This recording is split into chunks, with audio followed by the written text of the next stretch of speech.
into the games now, obviously we've seen TC play at SLE and things like that. How do you keep your team motivated and united in the high pressure matches or situations? I must say there, I must give it to the team. You know, it takes very little from my side to keep them motivated and, to keep the pressure on. I really must say, I will not be where I am without the guys that surrounds me. They keep each other motivated. If one guy starts losing his shit, and one guy starts getting upset, somebody else will call him out and go, "Hey man, come and sit here with me. Let's drink water and let's quickly talk, and then we'll go back." Hey, everybody shares and everybody talks to each other and so on. So I can't say that I keep them motivated. They do amazing without me. Um, you know, and they keep each other motivated. And a lot of times, I will, for myself, I'll go, "Yes, guys, we're getting pushed back here," or "Yes, guys, I don't know how we're going to break through here." And one of the other guys will go, "Let's just keep on it. Come on, you put us in this position. We trust what the decision you made. Let's go for it." And so they motivate themselves. They're an amazing team that does it, and sometimes I have to run to keep up. Okay, very No, interesting you're to getting find out. old, bud. You're just getting old. Just blame It's my back in the baby, man. It's my back in the baby. it. um, Mando, I know like keeping a team together, it can be challenging. I mean, you've got different personalities in the team, and sometimes you got guys with some poor attitudes and stuff like that, which is a challenge in its own. But what are some of the biggest challenges you faced while running the team of your scale? Ah, yes, running, some of the biggest challenges we faced. Um, Coordination, like if you want to play D&D or, have a braai or so on, the coordinating everybody to have, to all get to one place at one day, and have a training session, or you're doing a game or so on. I must say that is a massive challenge. And then, like you said, Nabe, it's the personalities. There's a lot of guys with a lot of different personalities, a lot of different backgrounds, and it's ladies and guys, all working and playing together. And sometimes some of them just rub each other the wrong way. There is just some people that cannot sit in a room together, and then usually, you have to pull them aside and go, "Hey man, listen, talk to me. What's going on?" The amount of times that I've sat on a call with a random person, uh, sitting chatting for half an hour. I'll meet them up for a beer and go, "Okay, listen, this is out of the norm for you. What's going on? Is it something at home or whatever?" I must say that is a big challenge, the personalities. And then usually you throw them into a stressful situation once or twice, and they realize that, hey, I can actually count on the guy next to me, and they start sorting out each other. Mm.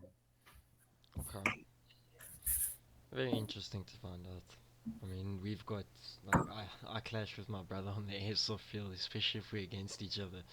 Yes, sometimes he's cheeky, doesn't call his hits, but anyway, Then you shoot him Ooh, again. now you're touching on sensitive topics there. it's fine. If I'm not on the next podcast, we know what happened. um, so now obviously we've seen your loadout and everything like that. But if you weren't limited to money and being reasonable, what would your ideal setup be and why? Ah, STYX. Now, you guys have the most interesting questions. It's what we I'm do. It's what we do. I'm a very practical person with the thing of, you know, give me something and I will make it work. Even if I don't like it, I'll make it work. And so I I really feel, put anything in my hands and, we'll at least enjoy the game together because we can make it fun. My ideal thing would be So I'm a Spectre Arms fan through and through. Um, would definitely be and to get my DMR finally fixed and ready and up and running. You Good know, luck, man. You got a kid now. No, no. not happening. But to get my, to fix my Spectre Arms up and, build it up and rebuild it into a proper DMR again, with a Viper hood, and a, I've been designing a battle jacket, and that battle jacket, and then old SAP2 camo. I still love that camo. Mhm. So a full, nice, proper set from that with the Viper hood and the DMR. That would make me so happy. The Spectre armor, that's a M4 variant, right? Yeah, so it's AR platform M4s Yeah. mostly. Okay. So, like, I know that the camo pattern you're talking, because that was actually a question I wanted to ask, because I know you're big into your camo patterns, and I definitely agree with you on that one. And the second one I would go for is as soon as it's available, when the new SANDF camo comes out and we're able to get the current one, Oh, the Soldier 2000. oh, I would be I would sell most of my kit just to buy a camo like that. Yeah, no, that is an amazing camo. I mean, you just don't get anything like that. I mean, we all love the multicam, or a lot of people love the multicam, but but no. Look, there's another set of camo that that I would love to get my hands on, but it is specifically for the anti-poaching guys in like the Kruger and so on. Yeah. It was a privately designed camo specifically for them, Sure. Okay. and it makes use of such amazing macro and micro textures, and they've got uh they so much went into it. I actually spoke Saturn spoke to the guy who designed it last year somewhere, and I was driving with my wife on our honeymoon through the Kruger, and I'm driving, and something catches my eye, this movement, and I stop and I look to my right through my window, and 3 meters from the side of the road is the guy standing, you know, straight up standing with a rifle in his hands, just staring me down. And I realized it's one of the anti-poaching rangers. It's one of the rangers standing in this specialized camo that they've got, 3 meters from the road, and I completely missed him till his body moved, and it was the movement that gave him away. And I would love to get my hands on that camo. So if I I saw need that, to. I'd just turn around and be like, "There's a floating rifle. What?"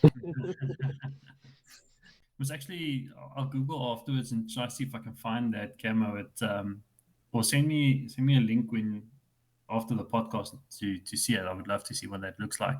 Sure, no, I will send it to you. And I found the commercial version of that camo, the rip-off version, Mhm. but it does not work the same. And but yeah, no, I'll definitely I'll send it to you.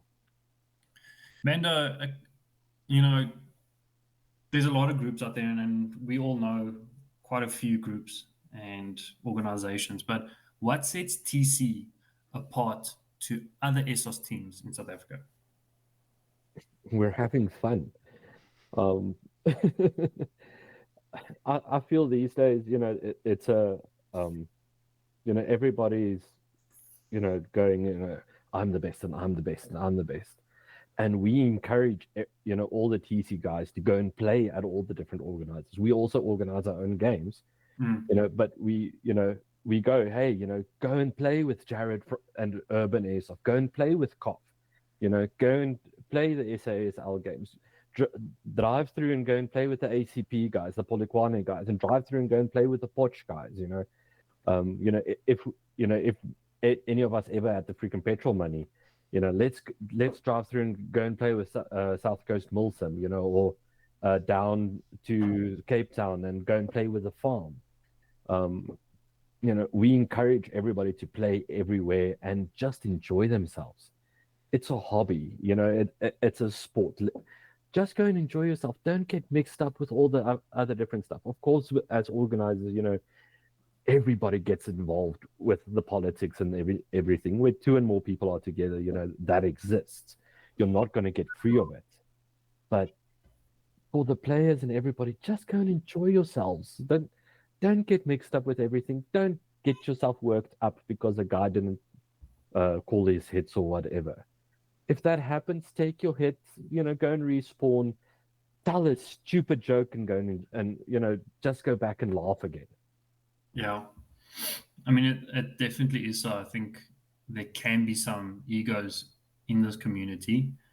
I mean, you, especially when it comes to competitive playing, guys want to be the best. Yeah, no, definitely. And come on, we're South Africans. Ego is like Yeah, part of our personality. exactly. It's who we are. In our blood. But it is so. It's actually very true. It's part of how I don't know if it's how we were raised or pride but we want to be the best, and it's good to hear that the push is not to be the best, or it's not to be the best. It's to improve yourself, to be the better version of yourself, but just to Exactly. enjoy it. Yes. So, Mm. for new players out there, does TC lean more towards milsim or fast-paced skirmishes, or do you prefer more balanced gameplay? So the open games that we host is more balanced. We always try and do like a game mode that is more fast paced and crazy and weird and just to enjoy yourself. And then we also organize more milsim type of events. And they will also know, we've started touching on taxims, on tactical simulations, which is with you know fewer rules and technically more strict rules to make games as realistically as possible, and so on. So with the training that we do with the guys and the betterment that we do, we definitely lean more towards milsims, as that is a game mode that most of us enjoy as well. Um, you know, but fast pace and so on, it gets fun. The crazy games, the zombie modes and so on, it gets fun. It yeah. Well, I mean, it's those fun games. That's for the social games. I mean, it's Yeah. just there to have fun. And for the listeners, go to a SLE game and go check out the control and command room that Mando sets up It with is every flipping awesome. scenario. That's like, I gotta choose my words correctly here. Uh, what I want to say, but it's like living in a fantasy. Like if you ever wanted to feel like what a real tactical operations center would look like, and I've mentioned this to you before, Mando, and when I've seen you there at SLE, I'm like, oh, I'm in heaven. So Thank yeah, you. I do agree with you saying you guys do push for more real some stuff. Um, but yeah, Mando, out of all the events TC has attended to, which one of those has been the most memorable for you personally? Memorable for me personally. Uh, I I think I must say the Einzig birthday game, Danny's birthday game. Um, it was one of the first more Milsim games that we as TC played together. Before that, it was more open games, went and played here and there and so on, and games against ourselves. Um, but that birthday game, that Einzig game from Danny, it was the first game that we played together, and we played in a structured format and so on.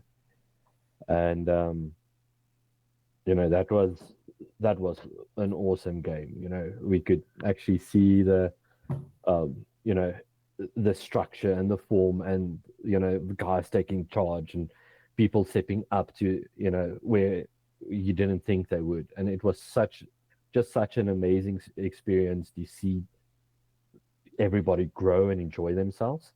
And I think secondly after that, my favorite game just for myself, and not to see the whole TC thing, was TC versus Phantoms. That we Oi. played there in Muldersdrift on side, I and remember that. Oh. that was just so awesome, and just the chaos that went through everything, and the code blue that we had, and you know, and uh, the rule set and everything that went together, and everything that happened then, just to see the guys laugh so much. It's this massive, stressful situation because the Phantoms put so much pressure on the TC guys. I got so many like radio calls from the TC guys, like, listen, they're going to break through. I don't know what to do. And I'm sitting on my side of the radio. I'm like, you guys better freaking hold that line. We cannot lose that point. And it was just pure chaos, and the traps that we set up, and I the remember those. and the claymores and everything that went off it. That was such a fun game, and yeah, I the, those are like my two highlights. I must add to that. I think for us personally as well, the toughest battles we've ever had was against TC. I remember the one, I can't remember the field that you guys had with that huge radio tower. Oh yeah. My word, it was hot, it was sweaty, and out of nowhere, guys pop out of bushes like they're freaking SEAL Team 6. Was that And guy where in Pretoria? yes, By the and we at the end we did like that Rainbow Six Siege game mode where the one team was attacking the building and the other had to that's it. defend. Yeah, that was a memorable day. So really, I agree with you. I think but it's also, what's nice, and you're talking about the Mulder's Drift one, is it was fun. And when we're on the field, it's a battle. It's not, no, okay, we're not friends on the field, we're enemies on the field, we're fighting. But as soon as you're off, it's like just friendship through and through, having fun, just making jokes and doing silly things. And that's what I love about the community. And that's what I like about whenever we organize something, we always invite TC to come and join because we know it's just going to be fun. Oh, no, that's such a massive compliment. Thanks, man. And yeah, no, I have to agree. It's just so much fun when they're on the field. The guys are taking it serious, and it's a battle, and it's always a battle against the Phantoms. Not bad, but it's always a nice battle. And you walk off the field, and immediately everybody just starts cracking jokes, and everybody just starts lighting up. And suddenly somebody's walking through the camp with a Bluetooth speaker, doing Baby Shark. It's almost always such crazy, fun, senseless fun, but it's everybody might be a grown up, but they're still kids. Hey guys, Bear here from Bear With Me and Sticks Around podcast. I have some very exciting news. Bruce from Airsoft League SA and Airsoft X have given us 2 tickets for any 2 of our lucky winners in a lucky draw competition to win tickets into Airsoft X valued at 550 Rand each. It's very simple on how to get it. The first ticket is anyone as a lucky draw that has subscribed to our YouTube, has become a follower on our Facebook page on SA Airsoft Magazine, and also registered on our website at SA Airsoft Magazine will get a draw or an entry into a draw. You can also get additional entries if you share the YouTube as well as the Airsoft Magazine on your social medias with hashtag AirsoftX giveaway as well as hashtag Bear With Me and Sticks Around podcast. The second ticket, anyone that has bought a ticket from 1st of July all the way to end of August, the 31st of August, will get a full refund on their ticket. So guys, don't miss out.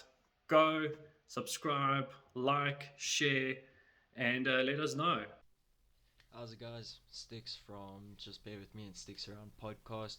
Just wanted to take this time to quickly thank our sponsors. So, thank you, SA Airsoft Magazine, for sponsoring us and also giving away the July and August issue for those who have registered on the website. So, guys, don't miss out. Go through to the website, sign up, and you'll get 2 free magazines to read.